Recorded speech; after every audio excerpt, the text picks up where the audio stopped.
Iran ಮತ್ತು Israel ನಡುವಿನ ಯುದ್ಧ ತೀವ್ರತೆಯನ್ನು ಪಡ್ಕೊಳ್ತಾ ಇದೆ. ಎರಡೂ ದೇಶಗಳು ನಾನೇನು ಕಣಿವೆ ಇಲ್ಲ ಅನ್ನೋ ಹಾಗೆ ಒಂದು ದೇಶದ ಮೇಲೆ ಮತ್ತೊಂದು ದೇಶ ಮುಗಿ ಬೀಳ್ತಾ ಇವೆ. ದೊಡ್ಡ ದೊಡ್ಡ ಗಗನಚುಂಬಿ ಕಟ್ಟಡಗಳನ್ನು ಗುರಿಯಾಗಿಸಿ ದಾಳಿ ನಡೀತಾ ಇದೆ. ಸೊ ಈಗ ಇಸ್ರೇಲ್ನ ಅತಿ ದೊಡ್ಡ ಆಸ್ಪತ್ರೆ ಮೇಲೆ ಇರಾನ್ ದಾಳಿ ಮಾಡಿದೆ.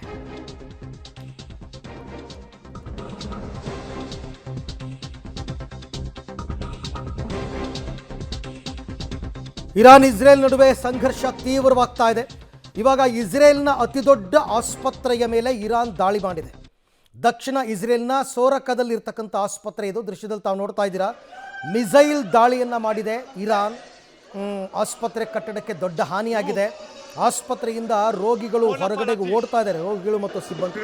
ದೃಶ್ಯದಲ್ಲಿ ತಾವೀಗ ಅದನ್ನು ಗಮನಿಸ್ತಾ ಇದ್ದೀವಿ. ಎರಡೂ ದೇಶಗಳು ಕೂಡ ಒಂದು ದೇಶದ ಮೇಲೆ ಮತ್ತೊಂದು ದೇಶ ಮುರ್ಕೊಂಡು ಬೀಳ್ತಾ ಇವೆ. ಹಾಗೆ ನೋಡಕ್ಕೆ ಹೋದರೆ ಹಮಾಸ್ ಮತ್ತು ಇಸ್ರೇಲ್ ಯುದ್ಧಕ್ಕಿಂತಲೂ ಇರಾನ್ ಮೇಲಿನ ಯುದ್ಧ ಇಸ್ರೇಲ್ ತೀವ್ರಗೊಳಿಸಿದೆ. ದೃಶ್ಯದಲ್ಲಿ ನೀವೀಗ ನೋಡ್ತಾ ಇದ್ದೀರಾ, ಇಸ್ರೇಲ್ನ ದಕ್ಷಿಣ ಭಾಗದ ಸೊರೋಕ ಆಸ್ಪತ್ರೆಯ ಮೇಲೆ ಇರಾನ್ ನಡೆಸಿರ್ತಕ್ಕಂಥ ದಾಳಿ ಇದು. ಸಾಮಾನ್ಯವಾಗಿ ಯುದ್ಧಗಳು ಸಾಮಾನ್ಯವಾಗಿ ಸೈನ್ಯದ ನಡುವೆ ನಡಿಬೇಕು. ನಾಗರಿಕರು ಅಂದರೆ ಸಿವಿಲಿಯನ್ಸನ್ನು ಗುರಿಯಾಗಿಸ್ಕೊಂಡು ಯುದ್ಧ ಮಾಡಬಾರ್ದು. ಯುದ್ಧ ನೀತಿಗಳು ಅವೆಲ್ಲ. ಬಟ್ ಕೆಲವು ಸಂದರ್ಭದಲ್ಲಿ ಅದನ್ನು ಮೀರ್ತಾರೆ ಕೆಲವು ರಾಷ್ಟ್ರದವರು. ಈಗ ಹಾಸ್ಪಿಟಲ್ ಮೇಲೆ ದಾಳಿ ಮಾಡ್ತಕ್ಕಂಥದ್ದು ಯಾವ ರೀತಿಯಲ್ಲೂ ಸರಿಯಲ್ಲ. ಬಟ್ ಯುದ್ಧ ಅಂದಮೇಲೆ ಯುದ್ಧ.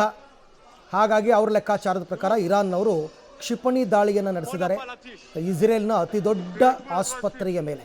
ಈ ಬಗ್ಗೆ ಮತ್ತಷ್ಟು ಮಾಹಿತಿ ನನ್ನ ಕೊಲೀಗ್ ಶಬೀರ್ ಅವರಿಂದ ಪಡ್ಕೊಳ್ಳೋಣ. ಶಬೀರ್, ದೃಶ್ಯಗಳನ್ನು ನೋಡ್ತಾ ಇದ್ರೆ ಇರಾನ್ ಮತ್ತು ಇಸ್ರೇಲ್ ನಡುವಣ ಯುದ್ಧ ತೀವ್ರ ಸ್ವರೂಪವನ್ನು ಪಡಿತಾ ಇದೆ. ಆಸ್ಪತ್ರೆಗಳನ್ನು ಗುರಿಯಾಗಿಸ್ಕೊಂಡು ಹೊಡಿತಾ ಇದ್ದಾರೆ, ಸಿವಿಲಿಯನ್ಸ್ನ ಗುರಿಯಾಗಿಸ್ಕೊಂಡು ಹೊಡಿತಾ ಇದ್ದಾರೆ. ಸೊ ಈಗ ಸದ್ಯಕ್ಕೆ ಈ ವಿಚಾರವಾಗಿ ಲೇಟೆಸ್ಟ್ ಅಪ್ಡೇಟ್ಸ್ ಏನಿದೆ? ಅರುಣ್ ನೋಡಿ, ಇರಾನ್ ಮತ್ತು ಇಸ್ರೇಲ್ ನಡುವೆ ನಡೀತಿರುವಂತಹ ಸಂಘರ್ಷ ತೀವ್ರ ಸ್ವರೂಪವನ್ನು ಪಡೆದುಕೊಳ್ತಾ ಇದೆ.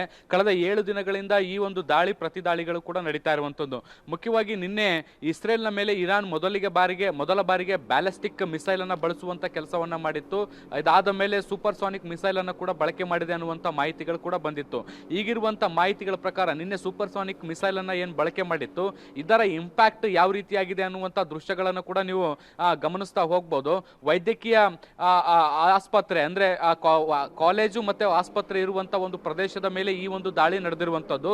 ದಾಳಿಯಿಂದ ಇಡೀ ಕಟ್ಟಡ ಧ್ವಂಸವಾಗಿರುವಂತದ್ದನ್ನು ಗಮನಿಸಬಹುದು. ಅಲ್ಲಿ ಜನಸಾಮಾನ್ಯರು ಪರದಾಡ್ತಾ ಇರುವಂತದ್ದನ್ನು ಕೂಡ ಗಮನಿಸಬಹುದು. ಸಾಕಷ್ಟು ಜೀವ ಹಾನಿಗಳಾಗಿದ್ದಾವೆ ಅನ್ನುವಂತ ಮಾಹಿತಿಗಳು ಕೂಡ ಈಗ ಸದ್ಯಕ್ಕೆ ಬರ್ತಾ ಇದ್ದಾವೆ. ಆದ್ರೆ ಅಂಕಿ ಸಂಖ್ಯೆಗಳನ್ನ ಇನ್ನೂ ಕೂಡ ಸರ್ಕಾರ ಅಧಿಕೃತವಾಗಿ ಪ್ರಕಟಗೊಳಿಸಿಲ್ಲ. ಆದ್ರೆ ದೃಶ್ಯಗಳು ಮತ್ತೆ ಕಟ್ಟಡ ಹಾನಿಯಾಗಿರುವಂತ ತೀವ್ರತೆಯನ್ನು ನೋಡಿದ್ರೆ ಬಹಳಷ್ಟು ಜನಸಾಮಾನ್ಯರು ಮೃತಪಟ್ಟಿರುವಂತ ಸಾಧ್ಯತೆಗಳನ್ನು ಕೂಡ ಈಗ ಅಂದಾಜು ಮಾಡಲಾಗ್ತಾ ಇದೆ. ಅರವಿಂದ್.